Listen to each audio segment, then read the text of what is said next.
Now, continuing our discussion on provisions in the standard that are commonly asked in examinations, we were not able to finish the definition of terms.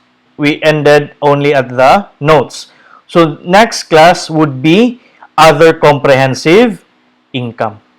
Now, I always tell my students to master the items that comprise your other comprehensive income class. From the definition itself, other comprehensive income are those items of income and expense that are not recognized in profit or loss.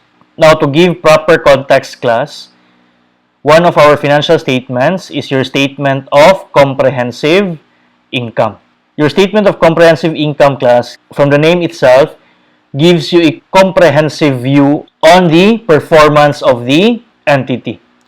But there will be actually two components of your total comprehensive income class. It would be composed of your profit or loss and your other comprehensive income.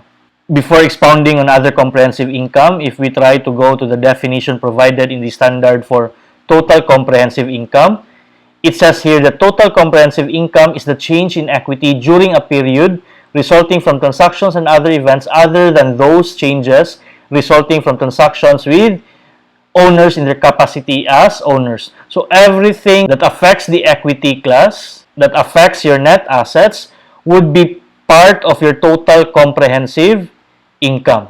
But again, of course, it should not include the changes brought about by investments and withdrawals made by the owners of the company. Now, it also adds the total comprehensive income comprises all components of profit or loss and of other comprehensive income. So basically, your total comprehensive income is composed of your profit or loss and your other comprehensive income. So the important task now is to be able to distinguish whether a particular item is part of profit or loss or part of your other comprehensive income. Basically, class, we will use profit or loss if it pertains to an item that arises from the operations, from the activities, and from the transactions of the entity in pursuit of its business purpose. While mostly items of other comprehensive income class are not entirely related to the business operations of the entity or company. But to make it simple, class, I always tell my students, everything else would be considered as part of profit or loss. The items that will be considered as part of other comprehensive income are those that are expressly identified by the standards. So there's really not a lot of analysis required here, class. If you are asked to classify item of income or expense as being an item of profit or loss or as an item of other comprehensive income, all you have to do is to determine, is this item an item of other comprehensive income? If yes, classify it as OCI. OCI meaning other comprehensive income. If it's not among those that are expressly identified by the standards as being part of your other comprehensive income, then it will form part of your other comprehensive income. Again, no need to overanalyze, class. If it is not expressly identified as being a component of other comprehensive income, then it will be part of your profit or loss. No need to be technical with the definition of your profit or loss, class. All items of income or expense will be presented as part of your profit or loss if it is not specifically identified as being an item of other comprehensive income. And this is a source of a lot of questions, class, both for theories and problems. A multiple choice theory question may be asked, class, asking you to identify which of the following is an item of other comprehensive income. Which of the following is not an item of other comprehensive income? Which of the following should be presented as part of your profit or loss? Which of the following should not be presented as part of your profit or loss? Regardless of how the question is framed, class, the task on your part is to simply identify, is this part of OCI or is this part of profit or loss? But for you to know that, all you have to do is to remember all the items that are specifically identified by various standards as being an item of other comprehensive income. And do not worry, there's more or less 10 items only, class. So if it's not among those 10 items, then exclude it already from your other comprehensive income. As to computational questions, class, the question could be as simple as how much will be reported as profit or loss? How much will be reported as other comprehensive income? And the only operation that will be required from you, class, is to simply add or deduct items of income and expenses. So, for example, the problem will give you an enumeration, class, of various items of income and expenses. And the question simply asks, how much would be your other comprehensive income? All it requires from you, class, is to add and deduct items that are specifically classified as an item of other comprehensive income. Now, why do I say add and deduct? Because you add those that represent gain and deduct those that represent loss. But what gain or loss will you include in the determination of your other comprehensive income? Only those that are again specifically classified and identified as being an item of other comprehensive income. The most that is being asked from you, class, is to simply remember what items are considered as part of your other comprehensive income. I know that these items were already identified in the textbook and they are actually just enumerated in the definition of terms in PAS 1. Now, some items here are very lengthy, so I suggest you adopt keywords only for you to easily remember the items that would be considered part of other comprehensive income. So here we have changes in revaluation surplus. Again, this is not related to business operations, class, but PAS 16 allows entity to revalue or change the value of the carrying amount of its long-term assets to match its fair value. Even without knowing the measurement requirement for long-term assets, class, based on the discussion conceptual framework, the most common measurement base that is used is your historical cost. So instead of using the historical cost, class, PAS 16 allows entities to revalue or to change the carrying amount of its long-term assets from the historical cost to the revalued amount, which is normally based on an adjusted fair value. Now, normally you do that, class, if you expect the adjusted fair value of your long-term assets to be significantly higher than their carrying amount. So, because the revalued amounts would be higher, class, you would expect that there will be a revaluation surplus or a revaluation increase.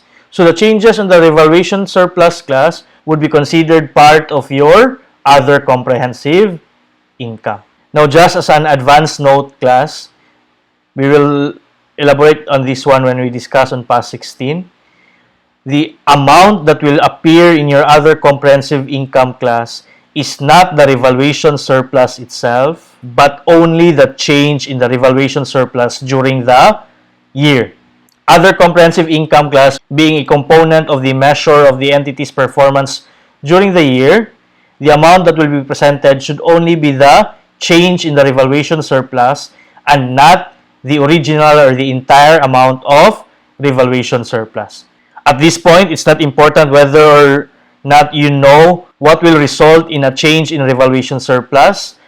What is important is that you know that revaluation surplus arises from the increase in the reported value of your long-term assets and that there are changes that will happen to this revaluation surplus. So the first item, our key phrase here would be revaluation surplus. But again, understand that it is not the original or the entire amount of revaluation surplus, but only the change in the revaluation surplus during the year. Second would be remeasurements, class. Remeasurements may either be a gain or loss as well, and this will arise from employee benefits. So also, this would be expounded when we discuss PAS 19. But as far as our objective for discussing PAS 1 is concerned, class, all I want from you is to remember the items that are explicitly identified by various standards as being an item of other comprehensive income. Again, this is very important because a lot of questions will be asked from this. So far, class, we have two items. Number one, revaluation surplus. Number two, remeasurements. Revaluation surplus arises from the increase in the reported amounts of our long-term assets, while remeasurements arise from the employee benefits or the pension provided by the company to its employees. Third one, class, would be gains and losses arising from translating the financial statements of a foreign operation. So if you have a foreign operation, class, of course, the financial records of that operation are denominated in a foreign currency. When we incorporate the records of that foreign operation, class, into the company as a whole, which is reporting in the Philippines, class, we cannot adapt the amounts presented by the foreign operation as is, because the amounts presented are in a foreign currency, while the financial statements that we are trying to prepare are denominated or presented in Philippine peso. So what should be done? The amounts reported by the foreign operation should be translated or converted into Philippine peso. And in the process of translating the financial statements of the foreign operation, we will be required to use different exchange rates. It does not mean that we are preparing the financial statement on December 31, that we will just simply convert or translate all the amounts using the December 31 exchange rate. Depending on the item that is being translated or converted, class, we will use a different exchange rate. And because of the use of different exchange rates, class, there may be a translation gain or loss. So our keyword here, class, would be translation gain or loss. Translation gain or loss would be part of your other comprehensive income. Now, important reminder for the third item of other comprehensive income, class, is that the amount that is considered part of other comprehensive income is not the cumulative translation adjustment. We call it also the translation adjustment. It is not the cumulative translation adjustment that will be presented in the current year's other comprehensive income, but only the current change in the translation adjustment, which would actually be our translation gain or loss. Please do not confuse your translation gain or loss for the year with the cumulative translation adjustment, which between the two will be part of your current year's other comprehensive income. It is not the cumulative translation adjustment, but instead the translation gain or loss for the year. This may force you to have an information overload, class, because we're mentioning a lot of standards already. But again, the main takeaway from this discussion should be that these items should be reported as part of your other comprehensive income and not your profit or loss. I'm just trying to give you an idea on what these items are. But again, the important takeaway is that you remember what we are enumerating here are items of other comprehensive income and not items of profit or loss. Translation of financial statements, class, are governed by PAS 21, which we'll also discuss later on.